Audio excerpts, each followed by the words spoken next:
What's up, YouTube? Your girl is back, okay? Your girl is back with another video, y'all. I came to talk to y'all about my 2019 experience. Dear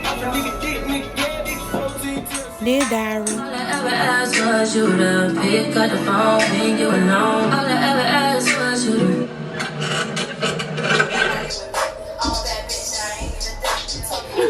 One day I told this motherfucker play dead. This motherfucker. I said, oh my God, he didn't even do it right.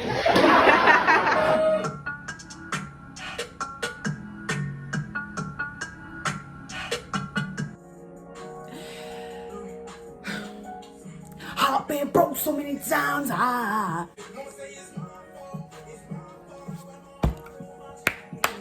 right, but this serious though.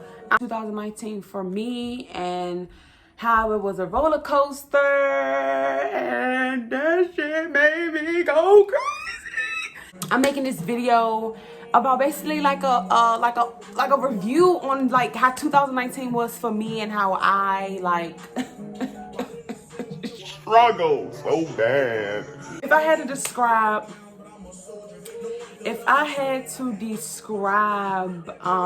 2019 in one word, it would be bullshit.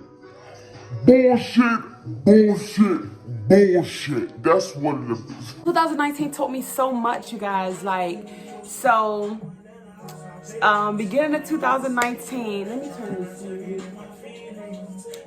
the music down. So 2019, beginning of 2019, I was working a security job at a school or whatever, and I love that job, you guys. So I had just started my business. I started working there. So it's 2019 now. So I started working 2018 around August, September. So I ended up starting my business. I didn't start it until about, I want to say maybe November, December of 2018. So when I started my business, everything was going smooth or whatever. I was just starting to get the sense of what to do with my money. And then I feel like God didn't even give me a chance to prove to him that I was worthy, you know? So so I started my business. And everything was going good. Like everything was just going well and everything. So then when January came, I kind of already felt like, I'm like, man, this job, they ain't really fucking with me too. Ooh, sorry, bad word.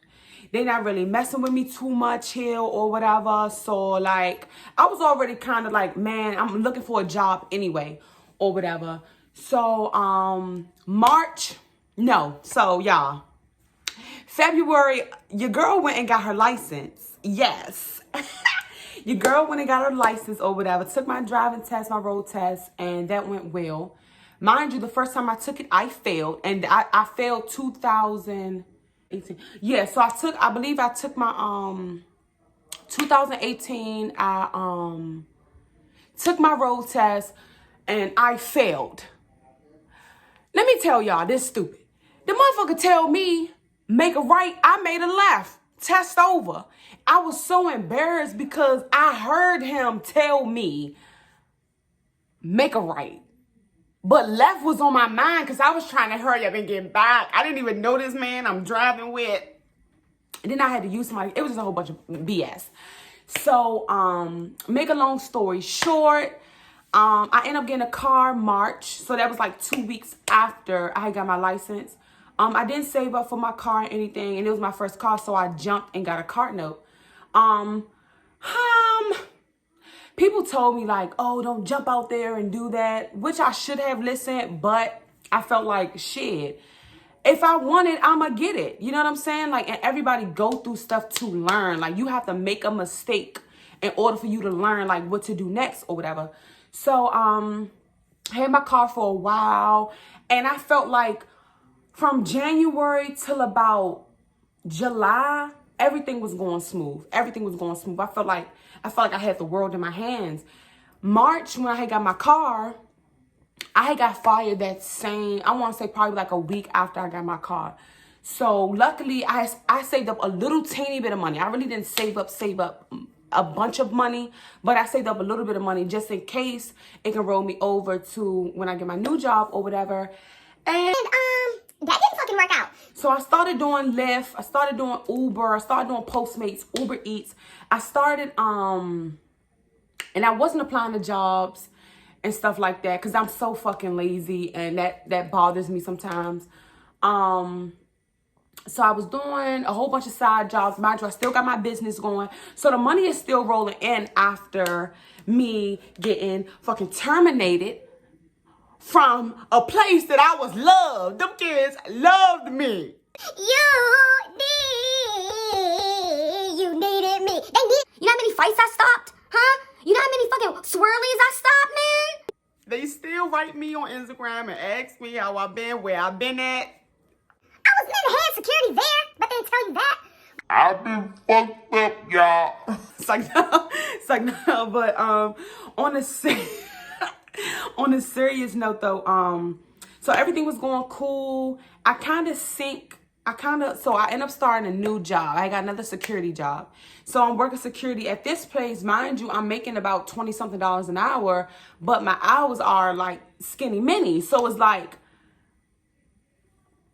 I was better off going to go be a cashier at motherfucking CVS than for me to be sitting behind this desk all day working my butt cheeks and my knees hurt. Y'all used to have blisters on my feet. Them motherfuckers owe me for pain and suffering. That's what they do. Anywho, I ended up leaving that job because it was a waste of my time. I was doing Lyft and Uber for a little bit after that. I ended up getting irritated by it because it was messing with my back. And then it just like, that's when money started really, really, really going low. So in the midst of me doing Uber and things like that, I wasn't thinking about saving. I was thinking about basically paying my car note, my insurance, and my rent and my house. I was basically worried about paying that or whatever the case may be. Damn, what I eat? Boy, Boy, what you had? Some poop noodles? Some cinnamon toast crunch? What the fuck you had? A fart tart? No, but to May, June, July, August. I want to say May, June, July, August, September, I was 240 pounds. I was getting depressed because I didn't have a job. Then I knew I was behind on my car note. I was paying my insurance and my dumb ass wasn't paying the car note. Stupid. I should have been paying both. I'm not going to Promote anyone to run off on the plug twice, okay? April. Started working April, May, June. By, I think, July, I left that trash because I wasn't making any money. Mind you, in the midst of me working this job, I gotta still do Uber and Lyft in order for me to even get my car note and my insurance. And I didn't start getting behind until I really started like getting depressed and shit started hitting me or whatever. So I ended up leaving that job. I went to Atlantic City. I went to Atlantic City. I went to South Carolina too this year. That's one thing I can't say I actually did travel. I never been nowhere but DC, Maryland, Virginia. So like for me to go down south or even to somewhere other than here, it just excites me. You know what I'm saying? okay, so I was 240. I gained so much weight when I had my car. I gained so much weight. So I told everybody that my motor went out on my car when in reality,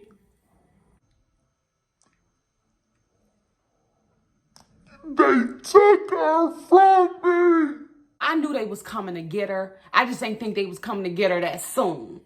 Like, I felt like the day they took her was the day I forgot, like, damn, where I parked my car at? I looked out front. I'm like, I had to park out back. I look out back. I said, maybe did I take an Uber? Was I drunk last night? I knew they got her. I didn't call to check up on a bitch.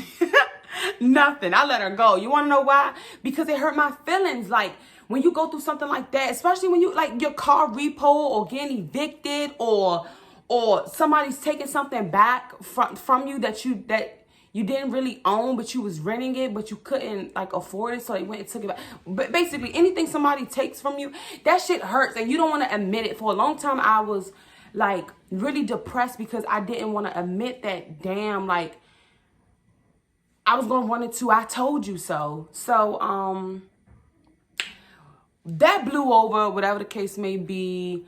I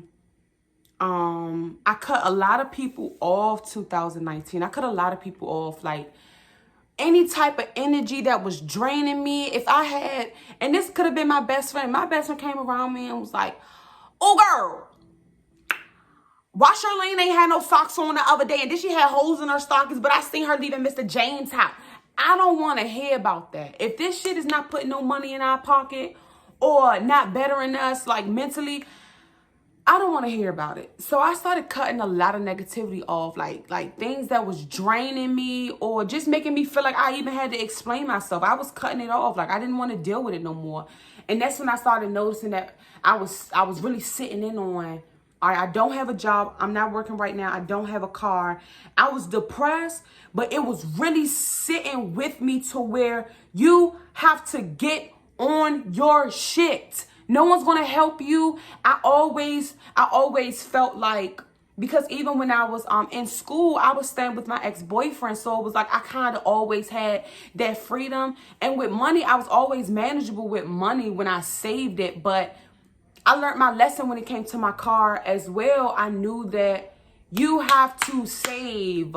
You need to budget yourself. You need to put yourself on a plan to where it's like, look, if something do happen, you still got rollover money. Like, you need to get yourself together. So from September to now, I've been really in like planning mode. I started my job in January, you guys. Your girl is a teacher assistant, okay? Hope you're ready for that one.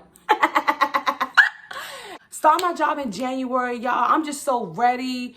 I had a couple of moments where I felt like I don't want to be on social media. I don't want to talk to people. I don't want to be around people. I'm going to sit in my room and just sleep all day. You guys, I lost 40 pounds sleeping. 40 pounds sleeping. All right, I ain't gonna lie to you. When I was depressed, I wasn't eating like that. But I laid in that bed every day. I ate, but it just wasn't what I was used to eating. My intake was so much. I was eating a lot and I couldn't really, I felt so heavy. So when I started, when I seen that I was actually losing weight, people kept saying, oh, you getting smaller. And it was like, oh, thank you. But in reality, I'm like, I need help. I'm sick over this motherfucker. I done lost too much weight. And then I was going through a phase of where I was throwing up. And I was just wondering, what's happening to me? Am I dying, mama? What's going on? So, I was back and forth in the doctor to make sure that I was okay or whatever the case may be. I just didn't want to make sure a girl had cancer or thyroids or some shit like that. You know what I'm saying? So, yeah. And it was another thing where I'm doing stand up and things like that. I do my skits, social media or whatever the case may be in my YouTube. So it was like, I see myself progressing and I'm putting all my energy into my craft. I'm working so much and I'm building myself on social media, but what am I doing in reality? I felt like, oh, everybody kept saying, oh, I'm so proud of you. I see you keep going. But it's like, I'm coming back home to a basement, for one. For two, it smells like mothballs. Let's clear that up. For three, somebody broke my fucking bed. So now the wood is hanging on the bottom of my floor and you can fucking see it sometimes when I record, so I can't record over there because they see the wood on the floor. My motherfucking TV keep unplugging because the cord, I got a motherfucking shortest. I have no storage space. So it's set to me to where it's like, you got to get on your shit. But listen to me. I started separating myself from BS. Okay, I started handling situations different. When it came to, I noticed in the midst of me doing good on social media and things like that, I seen so many people coming out the blue, saying slick shit, oh, what happened to you? You changed, or even I was getting into it, having arguments with my family about what I was going through, and it was just all right, now this clearly shows that you gotta get your shit together. You gotta get yourself together. You got to, because I can't, in order for me to get out the situation that I'm in, I have to change some things about myself. And I felt like things where I had to explain myself or BS, I removed it from my life. So 2020 is really a year where it is no stressing. It is no more like slouching. It's none of that no more. It's all grind time. Like I have a lot of things planned. Even with you guys, like I plan on like sharing my whole journey with me growing, like just with me growing as a person, period, because I feel as though it's a lot of girls like me that kind of have a hard time with not being stressed out or not being depressed or not like really like sinking into your sunken place. Like, don't get me wrong, like I don't be in it all the time. Like sometimes I be happy as hell, but then out the blue I can just be like, Why did she make me any cookies and milk? 2020 is really about to be the year, okay? And we not playing anymore, okay? It's time for me to really grow up and be an adult. Like, it's time for me to be responsible. It's time for me to really start building a foundation for my family and building a steady ground to where I can teach my kids how to start a business, or I can teach my kids how to save. I can teach my kids how to budget. Is it stuff on my mouth? I don't even do stuff like this no more. Interact with me, okay? And that's one thing I'm really, really trying to do. I'm trying to make this my job. I don't want to be scared to show the world how great I am. You know what I'm saying? Like, if my energy can pass on to somebody else and make somebody else's day, why not do that? So you guys, can you guys please help me, okay? Help me, help you, help us together. That wraps this video up, you guys. It's your girl Cheeks. Like and subscribe to my YouTube channel. Follow me on Instagram at 2_Cheeks with 4 S's. Follow me on Twitter at _Cheeks with 4 S's. Do I have anything other social media? Yeah. No, I don't. But you can subscribe to my YouTube channel at Y3Os. So it's Yo Cheeks, Y3Os. Cheeks with 1 S. Okay? And you guys, I'm going to be bringing the flavors. I'm bringing it all to you because guess what? You guys deserve it. And I love y'all from the heart. I pledge allegiance from the heart. Okay? Bye, you guys.